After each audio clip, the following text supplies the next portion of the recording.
one thing is absolutely clear. The best driver of neuroplastic change in your brain is your behavior. The problem is that the dose of behavior, the dose of practice that's required to learn new and relearn old motor skills, it's very large. And how to effectively deliver these large doses of practice is a very difficult problem. It's also a very expensive problem. So the approach that my research has taken is to develop therapies that prime or that prepare the brain to learn. And these have included brain stimulation, exercise, and robotics.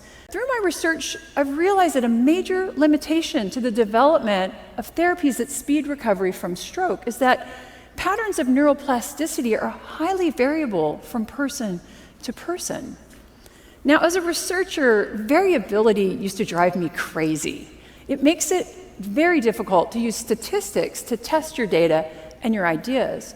And because of this, medical intervention studies are specifically designed to minimize variability. But in my research, it's becoming really clear that the most important, the most informative data that we collect is showing this variability. So by studying the brain after stroke, we've learned a lot, and I think these lessons are very valuable in other areas. So the first lesson is that the primary driver of change in your brain is your behavior.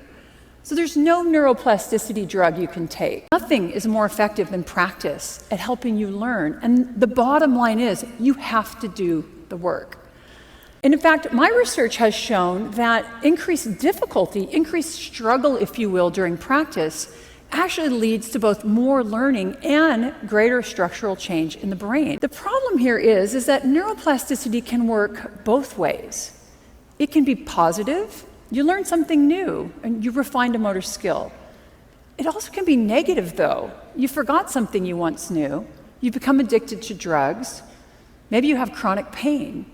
So your brain is tremendously plastic, and it's being shaped both structurally and functionally by everything you do, but also by everything that you don't do. The second lesson we've learned about the brain is that there is no one-size-fits-all approach to learning.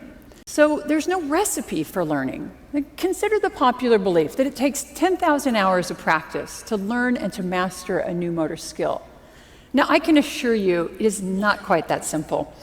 For some of us, it's going to take a lot more practice, and for others, it may take far less. So the shaping of our plastic brains it's far too unique for there to be any single intervention that's going to work for all of us.